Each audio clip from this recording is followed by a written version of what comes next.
All right, so today's lab is a Metamorphic Rock Lab. We've done an igneous rock lab where I told you here's a bunch of igneous rocks and we had to figure out which kind these were.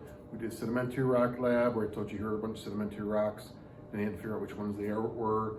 And today we're doing the Metamorphic Rock Lab, which I'm giving you a bunch of metamorphic rocks and you have to figure out which ones they are. Now, of the three, igneous, metamorphic, sedimentary, I think metamorphic are probably the hardest ones to identify. That's why I saved that for last.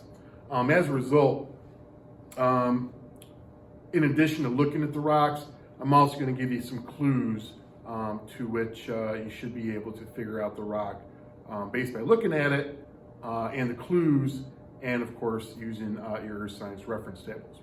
All right, so the Metamorphic Rock Lab. All right.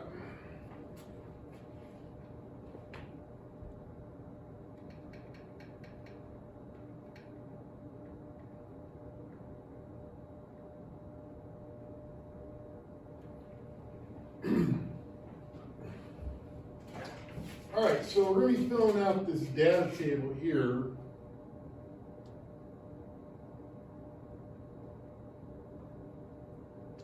And on this data table, here is the rock name, here are the probable original rock, the type of metamorphism, whether it's contact or regional, if it's foliated or non-foliated, and if foliated, give type, and then its composition. All right.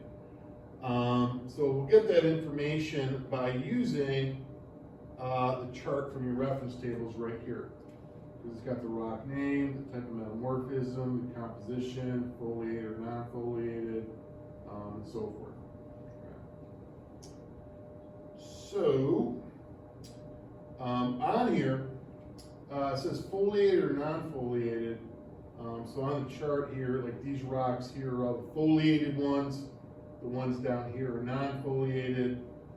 If foliated, give type. So I mean either banding or mineral alignment. Now, if it's over here, it says if foliated, give type. Well, if it's not foliated here, then you don't need to put anything here. So if you have not foliated in this column, you can just put an X through that column. Okay. All right, so I'm going to do the first one together with you, and then the other ones, I'll show it to you and stuff, but you have to fill out the chart on your own. All right, so the first one, the clue. Well, first off, here's the rock. All right, here's the rock. And the main feature you want to look at are these things right there. All right, those things right there. All right. So it says, a clue. What do we call those light and dark wavy lines? What do we call those light and dark wavy lines? And they're kind of right there, too. And it says probable original rock could be granite or something else. All right. So it says probable original rock. All right, so for that one, it said it could be granite. So we're going to put granite down there.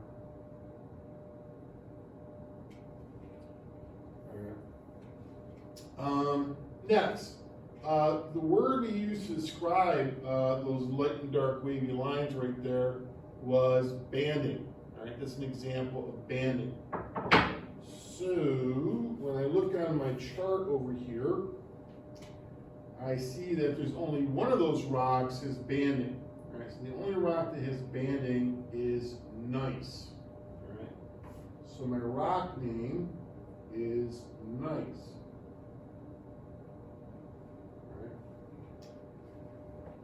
All right. Type of metamorphism. All right. I look on my chart here. There's gneiss. Type of metamorphism is caused by regional metamorphism. All right, so I'm going to type in regional right there.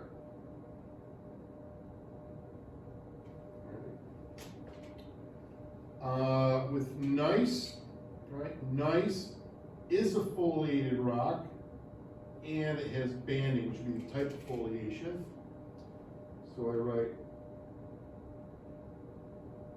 foliated and banding. All right. Composition. All right. So composition is going to be the minerals that are listed right here. All right. So there's nice. So it's going to be all those minerals right there.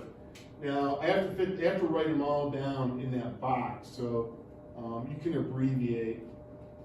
So I'm just going to abbreviate by using the first letters. So it has mica, it has quartz, it has feldspar, it has amphibole, it has garnet, and it has pyroxene. Okay. Now, for most of them, you're going to have to write the name of the full mineral or whatever. Just in this case, since there were 6 of them in the box, it's small, I just put the first letter down. All right. So that's how you go about doing it. A couple things I'll point out. For the probable original rock, well, this particular one, it told it to you in the clue. But for other ones where you can find the probable original rock, it tells it to you in here. So for example, metamorphism of sandstone turns into quartzite. So the original rock is sandstone, the parent rock, the original rock, sandstone, the metamorphic rock is quartzite. Metamorphism of limestone or glowstone, that's the original rock. Marble's the metamorphic rock. Now the top part here works a little different. How the top part here works is that it says low-grade metamorphism of shale. So shale exposed heat and pressure turns into slate. And if I look over here, it says regional heat and pressure increases. So if I expose this to more heat and pressure, it turns into phyllite. More heat and pressure, it turns into schist. More heat and pressure, it turns into gneiss. So this can all be made the same stuff. It just depends on how much heat and pressure it is. So you can actually trace these guys back to the shale. It's just depends on how much contact, or how much metamorphism, how much heat and pressure went through.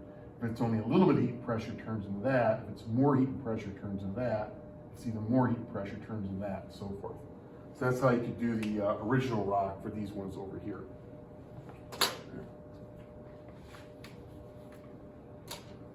All right, so we'll walk you through the other ones. Okay. So rock number 2 is this guy right here.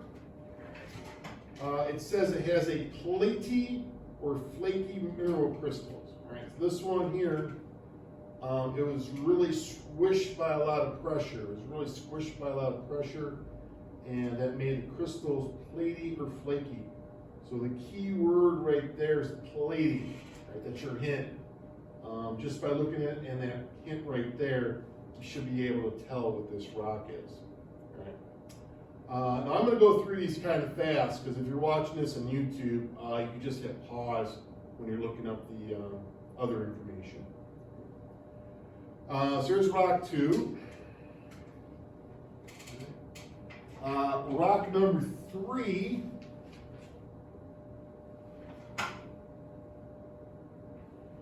is this guy right there.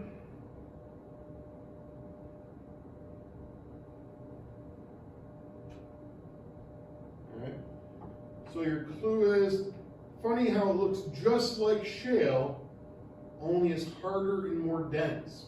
Funny how it looks just like shale, but it's harder and more dense, right? And the reason why it looks just like shale is because it was originally shale at one point, but it's only changed a little bit. So it still looks like shale, but because it's only gone through a little bit of metamorphism. Right? So that's rock number 3.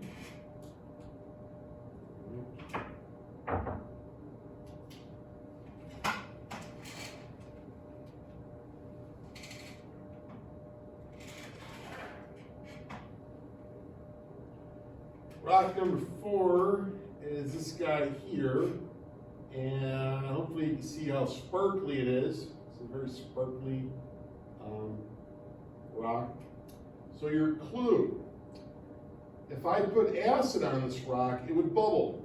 Look at your property of common minerals chart in your reference tables to see what mineral makes up its composition, then identify the rock. So I'm telling you, if I put acid on this sparkly rock here, it would bubble. So if I look in the mineral chart, I can see what minerals bubble in acid, and that means that would be the minerals that this rock is made out of. Right? So that should be enough of a clue for you to identify this rock right here. Right? So it's rock number 4.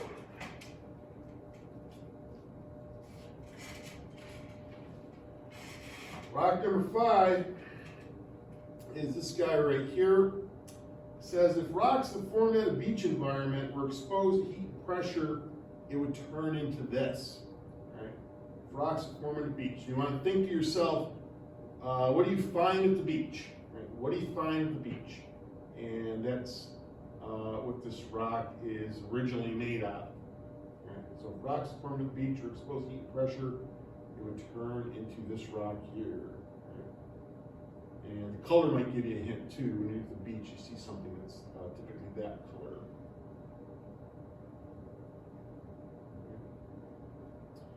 So it's rock number 5.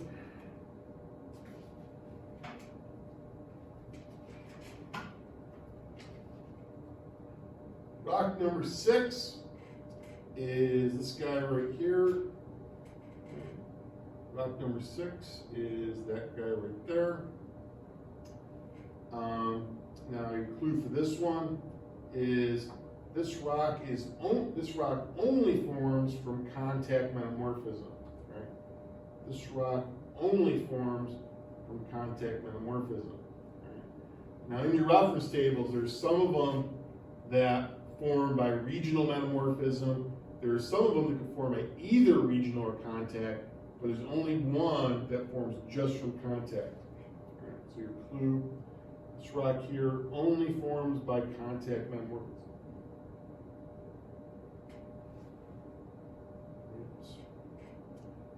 And lastly,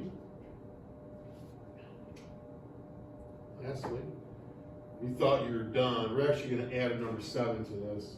So on your paper, you can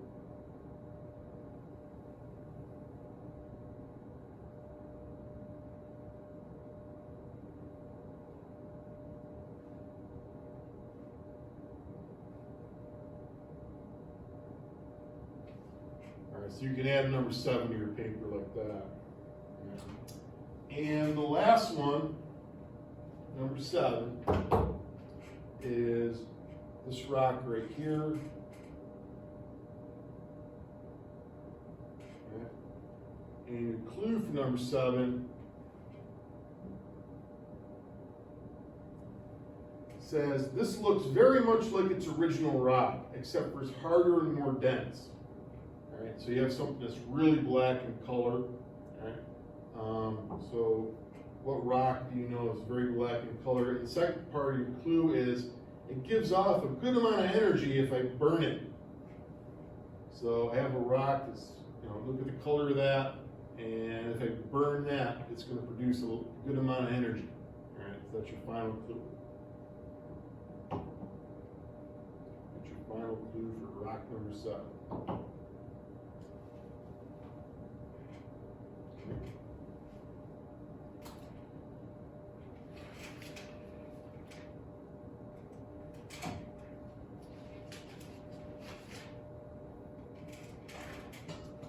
All right, so then once you have this chart filled out here, you can answer the questions on the other side, and that is your lab. And that is the Metamorphic Rock Lab. Again, I gave you a lot of clues on this one because the metamorphic rocks are, a lot of times metamorphic rocks look a lot like the rocks they came from. That's what can make them confusing sometimes. So I gave you a lot of clues on this one, but that is the Metamorphic Rock Lab.